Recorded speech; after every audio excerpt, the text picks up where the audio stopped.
Hello students, चलिए आज हम लोग डिस्कस करते हैं पोटेंशियल मीटर को। तो ये जो स्ट्रक्चर आप लोगों को दिख रहा है यहाँ पे, ये डायग्राम, ये पोटेंशियल मीटर को रिप्रेजेंट कर रहा है। तो यहाँ पे ये जो एक सेल है, ये ड्राइवर बैटरी है, ठीक है।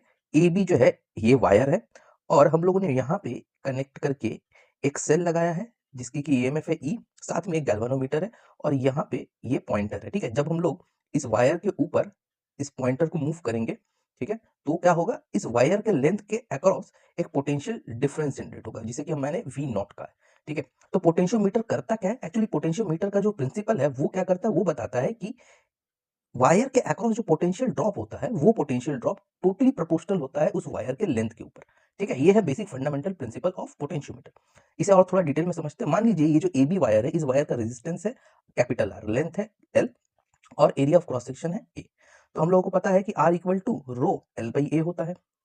अब ओम्स लॉ हम लोग को क्या बताता है, V equal to I R. तो यहाँ पे R की वैल्यू को हम लोगों ने पुट किया, तो यहाँ पे V equal to I rho by A into L. I rho A जो है ये कांस्टेंट होता है, तो इसे हम लोगों ने K से रिप्रेजेंट किया, और इसे हम लोग पोटेंशियल ग्रेडियंट कहेंगे। क्लियरली दिख रहा है कि पोटेंशियल डिफरेंस जो है वो डायरेक्टली प्रोपोर्शनल है लेंथ के। तो यहाँ पे इस केस में जो पोटेंशियल डिफरेंस है वो वी नॉट से रिप्रेजेंट किया हुआ है, तो हम लोग वी नॉट को डायरेक्टली प्रोपोर्शनल टू एल लिख सकते हैं, और वहां से मैंने लिखा है कि we not equal to K L, ठीक है। इसी तरीके से अगर ये वी नॉट जो है ये इस ई सेल के बराबर हो जाता है, तो गैल्वेनोमीटर जो है वो जीरो डिफ्लेक्शन शो करता है, ठीक है। यहाँ पे लिखा भी है मैंने कि the galvanometer shows no deflection if V naught is equal to E.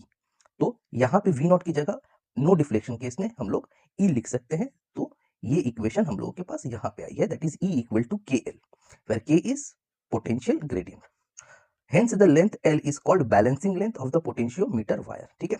तो इस केस में अगर हम लोगों ने दो अलग अलग सेल्स को यहाँ पे इस पोटेंशियोमीटर में कनेक्ट किया है, तो इस तरीके से हम लोग दो इक्वेशन लिख सकते हैं, that is E1 equal to के L1 and E2 equal to के L2, और इन दोनों को हम लोग फिर इस तरीके से रिप्रेजेंट कर सकते हैं। यहाँ पे हम लोग दो अलग अलग सेल्स की ईएमएफ को कंपेयर कर सकते हैं, और यहाँ से इसे लेंथ से रिलेट किया गया है, ओके।